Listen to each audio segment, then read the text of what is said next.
Hey guys, and welcome to Pheas Software. Today I'm going to do an unboxing on this Well-Pro WE10-2 or MCX clone.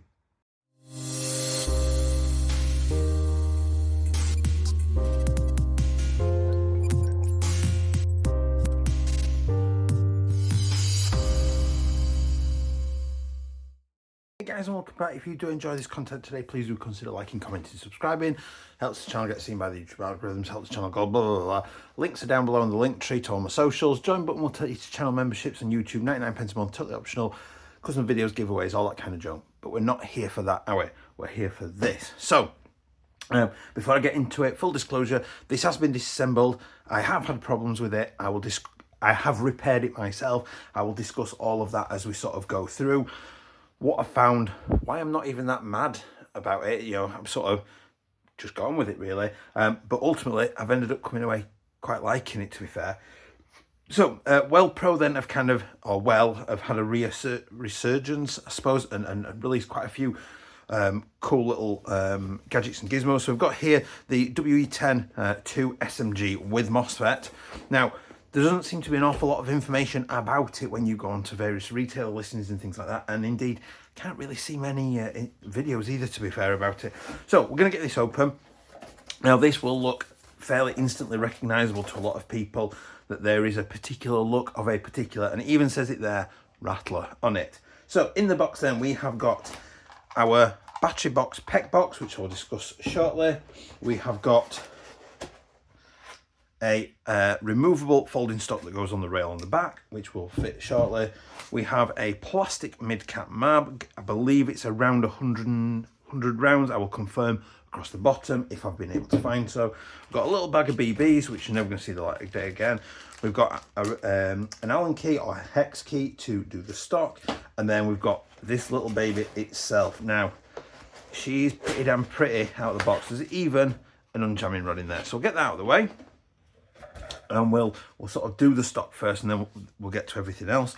As you can see there, the wiring does come out of the stock, out of the handguard and up to feed into the PEC box. So the stock then, we have just got a rail on the back. It is all polymer externally, so just obviously keep that in mind. And we are going to get our hex head out. We're going to loosen this screw off. We shouldn't need to remove it, just loosen it down. I'm going to angle that in there. Just finding the optimal position to mount it. There we go. I'm just going to tighten that down.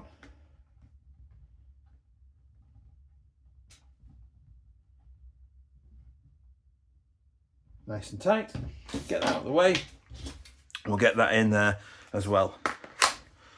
Now, nice tiny little compact for me with that stock in fact, I'm getting well ahead of myself. Let's begin at the front, shall we? So we've got that is a plastic muzzle, little bit of a flex in it, but it is just a standard 14mm negative thread. So you unscrew it the opposite way to normal, and it will allow you to accept, fit any manner of whatever you deem suitable accessories on there as airsoft standard. We've then got our front handguard that is, I believe it's M-LOK compatible. It does look like it should accept M-LOK in there.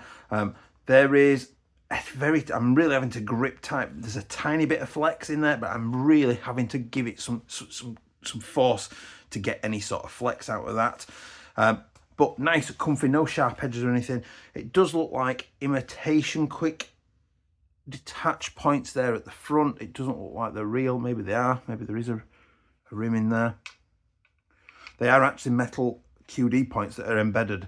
Actually, I can see there is an inner ring, so it will actually act as a proper QD point, as there is at the back. There's two on the back as well, which is quite nice. We've got our little plate here that says Rattler, and we've got obviously a substantial rail across the top there, which is where our PEC box will sit, unless we mount some M-LOK rails, and or an optic if we so choose. Obviously there's no sights included with this, so you're either eyeballing it or you're gonna have to fit your own iron sights to this if you want. So we've got a little bit of branding. We've got nice magwell. It takes its own mags. I have, as part of the shooting test, I have fed through this SEMA Battle Axe and Nuprol high cap mags, all fit and fed pretty happily. The Battle Axe flash mags were not able to keep up with the rate of fire, which we'll come to shortly around the escapade that I've had with this. We'll talk through that soon. So coming down there, we have got a nice little double-sided charging handle, which opens our bolt and exposes our hop, and it locks open as well, which we don't often get in these sort of polymer body styles. Now it gives us a numbered wheel rotary hop. The charging handle I just need to put him back. So it is rolled down to apply hop, and the bolt release to bring the mock bolt plate back is ambidextrous. So we've got a button here and we've got a button here, either of which will allow that to come forward. Put it open again and it clicks forward again. That's quite a nice little feature there. We've also got an ambidextrous mag catch as well. So we've got quite an enhanced large button this side, and we've got the catch on that side as well. Again, nice little touch that, isn't it, that it's so ambidextrous. Got a lovely oversized trigger guard there. So even my big meat hook hands, even with gloves on, are going to get in there very comfortably and happily. We've got an ambidextrous selector, which is the VFC style of selector. And to get into those and remove them, there is just a little cover that clicks off, and there's a screw underneath each one. Again, the disassembly is down below for you to go and check out. Pistol grip, lovely and comfortable, with a nice big adjustment screw, the kind I like. And we pull on this little screw here, and that will allow the base plate to come off. And then we get to the stock then, which is pull up, and it folds, still giving you access to the bolt release and the mag release, you know, and your selection and everything. It makes it super compact, and when you're ready again, pull up and fold it closed, and off we go. Now that as a length, we have got a sort of like a rubber pad on the end of the stock there. There is a little bit of flex in the stock. It is polymer, built on a metal bracket that attaches onto a polymer bracket on the back of the body. But that, you know, the whole thing doesn't feel like that's going to be easy to break. There's not real any movement in it. There's no squeakiness in it. You know, it feels like a substantial thing. And considering I know it's all polymer, there is a good solid weight to it. You're talking, I bet there's a good couple of kilograms there in weight. And that just feels really lovely to get hold of and shoulder. So before I go off and show you the shooting test and the range test and things like that, let's talk about the issue. So I got it out of the box, went to do the shooting test. Single shot was not working. It was just spinning like crazy on 7.4. 11.1 for some reason it would work, and it gave me single shot. And that was great, and I was happy with that. And then went to do full auto, rate of fire, and we got basically 32.5 rounds a second, I believe it clocked it, and then it just stopped, and we got beeps, and I'm like, oh, maybe the gearbox is locked up, things like that. Now at this point, I didn't know the type of build that this is internally. So I went to do the disassembly, and we got into the gearbox. First thing I found is it's a dual sector gear build. I'm like, what? No, nothing says anywhere. It's a dual sector gear build. I'm like, there is no wonder it was clocking out like 32.5 rounds a second. So I was really happy with that. What we did have issues with, let me just grab it.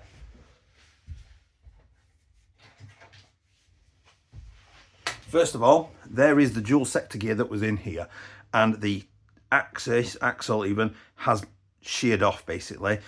Now, I could have just been unlucky to have got a one-off bad casting or something like that.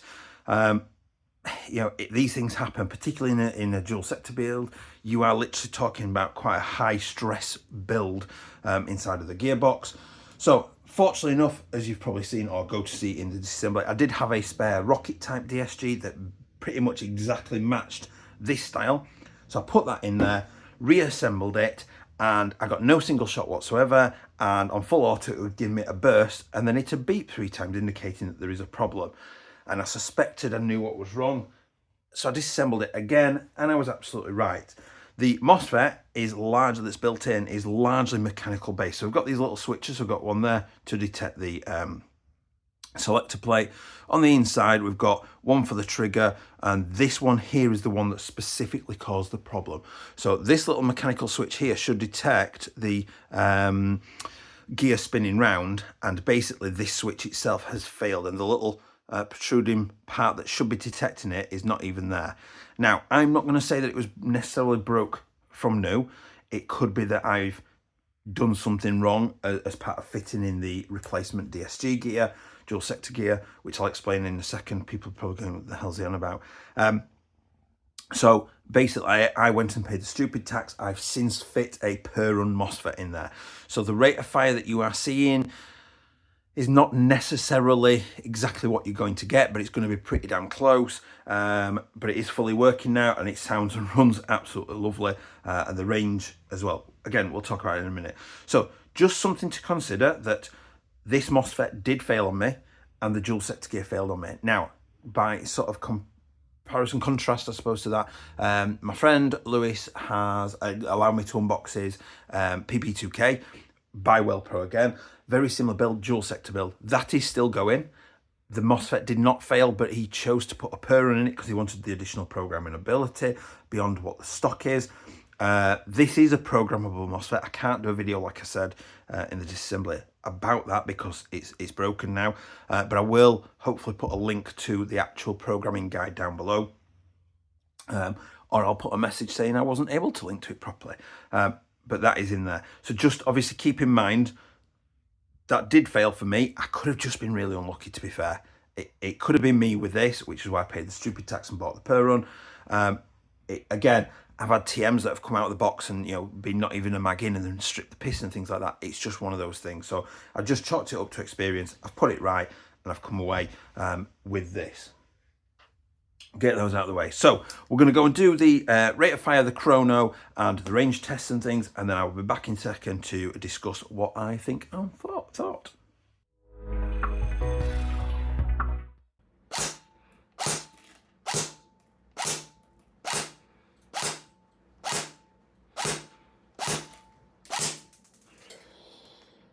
Bit of a low ball at the end there. So high 242, low 201. It is a dual sector gear, so it's a little bit all over the place, a little bit bigger spread than I thought it. And it's pretty much brand new, averaging 227.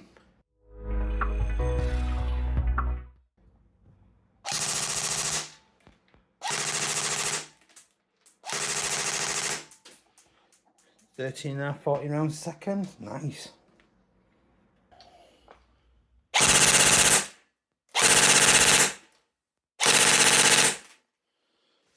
Just over 15.5 rounds a second.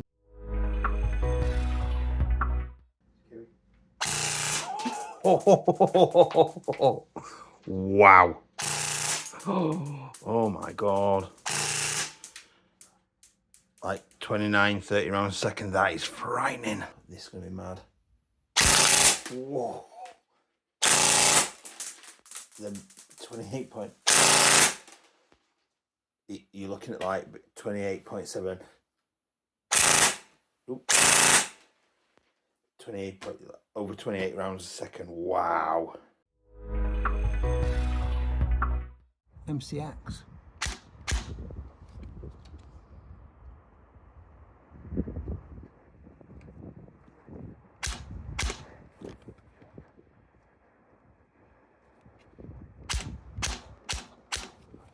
Taking a lot of adjustment to get.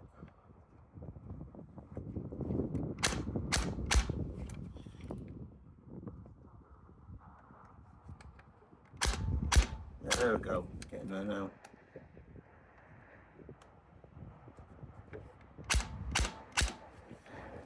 Hitting close to 50.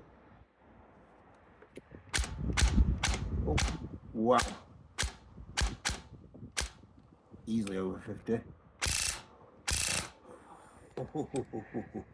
Okay, so first thing, surprisingly, I didn't think it would have the range, and the range is pretty damn good. We are talking over 50, well over 50 meters. You know, it has no right to be sort of a DSG build, crazy rate of fire, crazy trigger response, and still able to kick out like distances like that. Absolutely, just like what? That's madness. So I was really happy with the range. The FPS is obviously lower because it is a DSG gear. There is quite a strong spring in there. So what you are doing, I did say I'd explain it.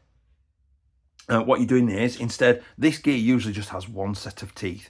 So for every turn of the gearbox, every cycle of the gears, you get one shot. What we do is we put less teeth, but two sets of them. So one turn of the other two gears in the gearbox will result in this rotating once, but you're getting two shots out of it. In theory, doubling the rate of fire, or oversimplification, yes, I know. Please don't start flaming in the comments. I know it's an oversimplification there.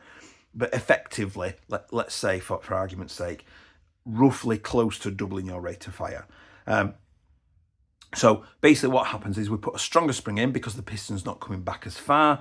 It then basically needs that stronger spring to push it back forward to keep the FPS higher up. So we're getting the sort of FPSs that we're seeing there, about 250 to 280 sort of range. And that's a dual sector gear, explain.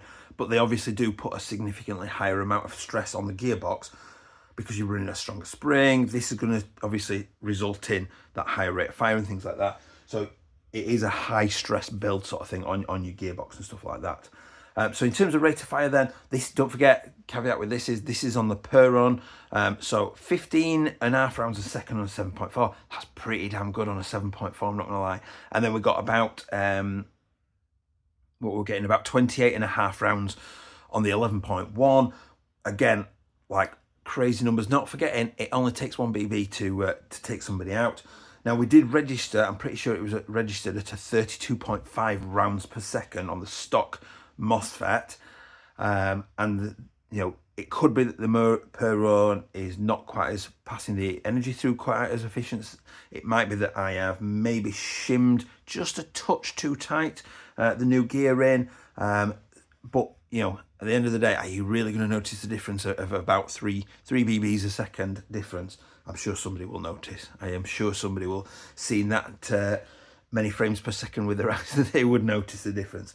But absolutely, like, insane rates of fire. It makes me happy. There is a massive smile on an 11.1 when that trigger goes off. The stock mag, fit and fed, again, I think it's about 100-ish rounds. The next sort of caveat we're coming to is that is just a teeny tiny little PEC box that I basically don't have a battery that will fit in that. You're going to need a PEC box type LiPo, which is a little square thing that's going to sit in there. Your wiring's going to go up into it or come down out of it. It's, for me, for the batteries I've got, I need like one of the extension boxes to go on it. But I will just show you the sort of comparable the battery types I have got. So as a selection of batteries that I've got, all of these are longer than the PEC box or any storage ability in this PEC box. Even going, you know, I could say, well, going at an angle, even at an angle, because of the corners, the internal structure in there, I can't get one of these batteries to fit in there. So it's something to think about. You either need a PEC box LiPo, which is a little square one, or you're going to need to replace this with something different if needs be. So that's the sort of the battery element of it. We'll do gloved operation. I'll talk about the mag type in a second. So, gloved operation then, I am happy that I can easily, he says, lift the stock and fold it and put it back down again. The selector ambidextrous, which is a lovely touch, is easy to do. The bolt release, easy to do. The charging handle, easy to do. What I did like about the hop is not only does it click, roll, and obviously there's numbers on it, it also clicks as well. So I'm still not quite fully aware, like I would be with just my bare hands, of how much I'm adjusting it, but I'm much more sort of knowledgeable about the adjustment that's gone off because of that sort of clicking sensation that it gives off and things like that. The mag, I can operate easily, get that in there, get that out again. You know, I am more than happy that I can operate that. The PEC box would be a different issue altogether. I think I would struggle with that with gloves on, because to get into this, you've got 3 little screws here that need, I think it's a Torx 8 I use to get these open, and that's not really going to be doable in a game and things like that.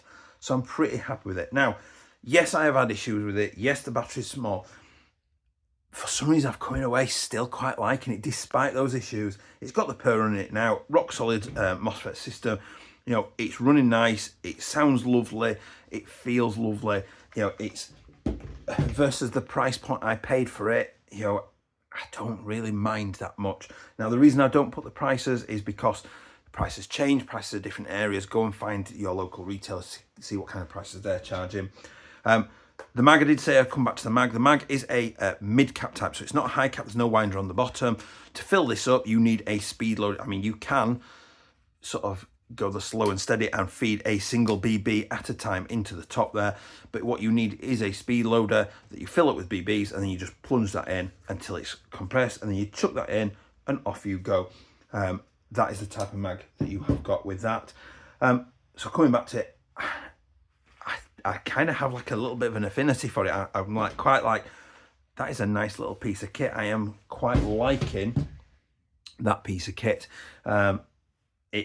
Despite the issues, you know, I've put it down to, I think I've just been unlucky.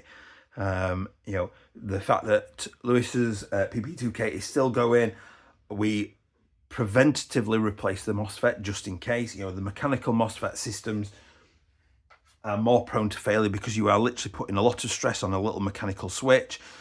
The Purun is basically optical with the magnetic sensor for the trigger. They are less prone to failure and more prone for reliability, really, plus more programmability than often these stock ones that are in there. I think the gear, I've just been unlucky. You know, it literally is just the luck of the draw, really, with that. If you do install a Purun in one of these, and you leave the safety cutoff bar in, which basically lifts up and blocks the trigger, I did need to file the very end of it down because the trigger sits a little bit further forward with the Purun in, kind of leaned slightly like it's been pulled, and that stopped the safety bar coming all the way up. That caused issues with the selector plate and the selector cam that connects through to the selectors. So the very end where it connects onto the trigger, I just shaved off the very end, like talking like about 1.5 mil of material, and I just sat with a little file and just shaved that down, and then it gives me, I've still got safe, and then when I take it off, I can pull that trigger. What I did notice, I'd not quite taken enough, and what I got was when I took it off safe, I had to pull the trigger forward slightly, and then you heard the click and it was sticking slightly, so I just took an ever so slight shave more, which took it up to about 1.5 mil of material, and it was absolutely perfect after that. So I will leave the usual photos at the end. I hope you've enjoyed that. Despite the issues, I actually quite like it. It's a pretty cool little thing.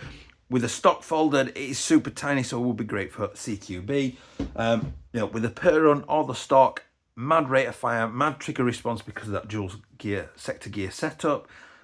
Shame about the battery space, but cool little piece of kit overall. Hope you enjoyed that. Please remember to like, comment and subscribe, and I will see you next time. Bye.